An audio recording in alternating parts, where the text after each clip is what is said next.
Okay, this is a test to see if my technical difficulties have stopped.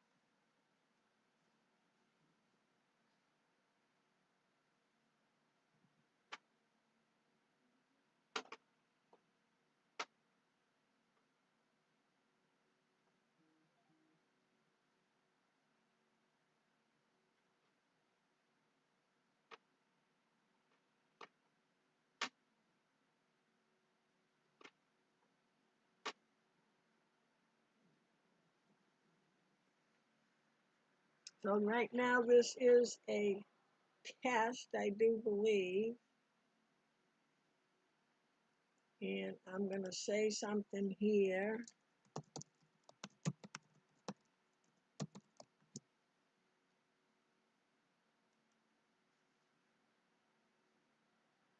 And I don't see it.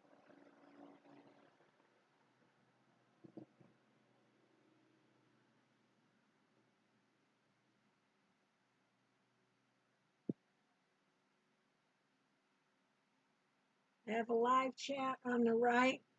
Excuse me.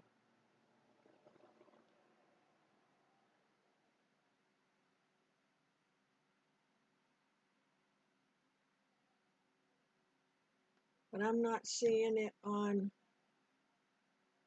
Okay, for anyone watching, if you could leave a chat, that would be great.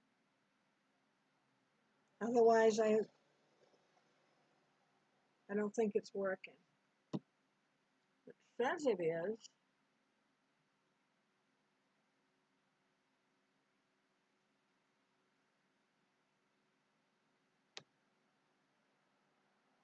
So here's the block we just finished.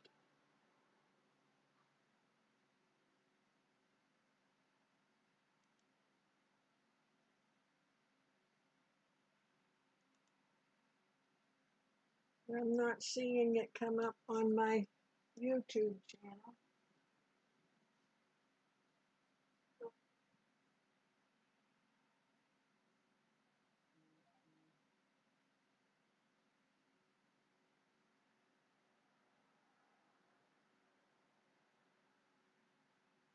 Oh, there we go. I see it now. I'm excited.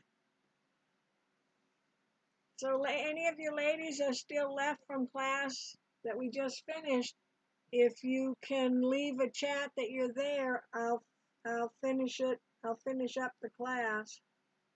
So I'll give you a second. Otherwise, you might already be gone. And that's okay. I just want to make sure it's working. So what I'm going to do is I'm going to show this. Let's see how I can get this and my live. There we go. So I was talking about when you get the block finished. I'm not sure where it left off. So I'll do this part again. So when you're done, you want to, these are the 2 rows that we just stitched. Oh, hi, Rhonda, you made it. Thank you. And you can hear okay, I guess. So I don't know where we left off, so I'm just gonna pick up from we got the block sewn, turn it over to the back, the 2 seams that we just stitched, mine automatically, oh, hi Christine, thanks. My seams automatically went out. Can you see that? They went out, okay? So generally, I don't force it to go a different direction. If it wants to go a certain way, it's probably the best way for it to go. But I wouldn't press this yet. So I just kind of smooth it out, make sure the seam allowance is pretty flat, and flip it over. And I want to make sure I don't have any creases where these seams meet. And if you don't know what I mean, excuse me, the first time you have a crease, you'll understand what I'm talking about. Because what happens is the fabric that has the seam allowance behind it will come up a little ways, and when you press, you're pressing like a pleat into it. So we want to make sure we don't. So before we square up or anything, we want to press. We take this to your ironing board, And with your regular big iron, just press, 1, 2, 3, 1, 2, 3, 1, 2, 3. Let it cool for a second, because if you pick it up hot, however you pressed it to be nice is not going to hold. Then I'm going to turn it over, and I'm going to do the same thing. 1, 2, 3, 1, 2, 3, 1, 2, 3.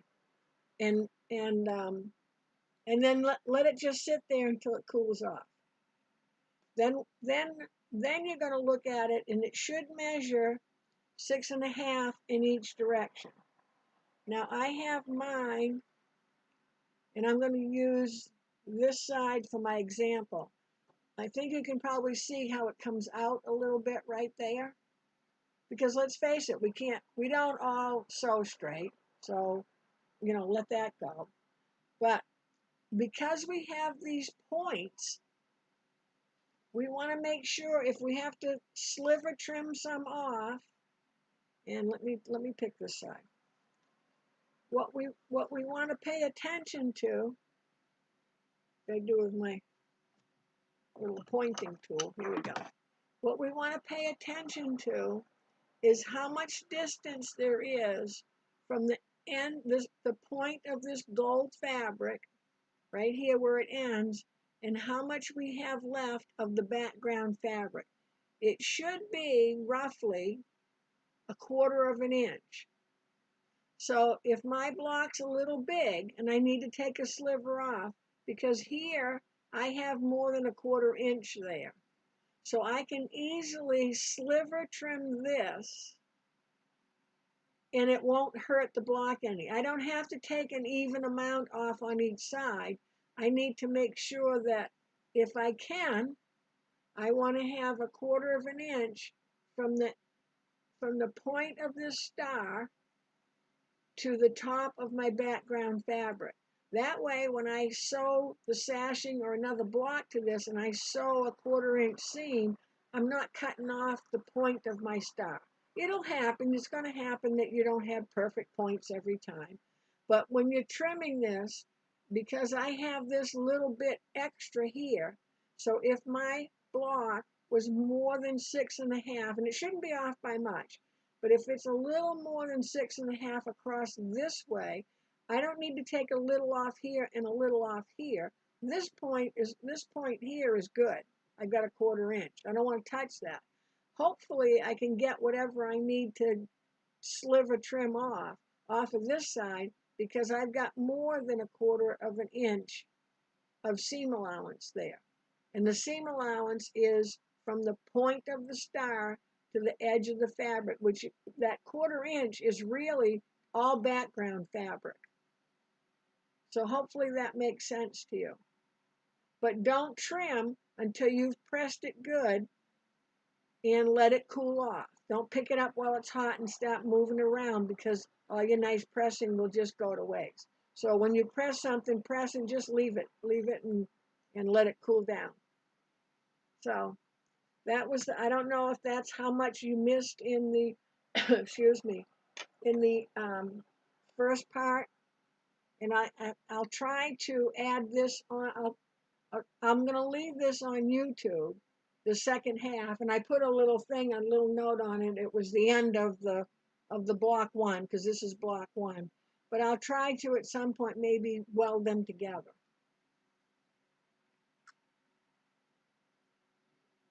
So thanks, Rhonda, and thanks, Christine, for staying around to find out what happened, because now I'm in a different type of software, and hopefully I'll use that one on Saturday when we stitch together. So Rhonda, you said, I think so. Well, I don't see it.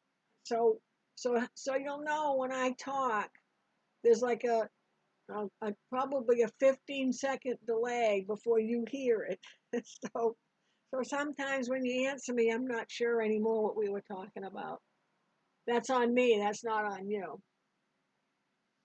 So hopefully you get it. So Rhonda, did you get to sew along? And I'm guessing from your I think so that you probably got to sew along.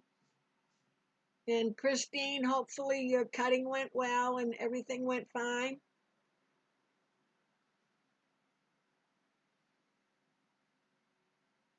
Okay, so I don't know if you saw this before, so we're going to be working on this block next time.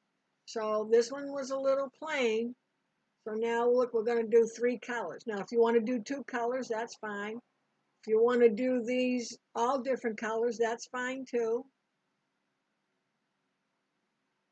Oh, good. So Christine said that you cut and sewed, and everything went well. That's good. I'm glad you're using some of your equipment. That's why we're doing these things, to use the equipment that we bought and had to have, and then it, sat there and looked at us. So we'll be doing this one next time. So you can either do that, or you can do something different, but these I know will work through the Gemini okay. Okay? So again, thanks again for joining me the second time.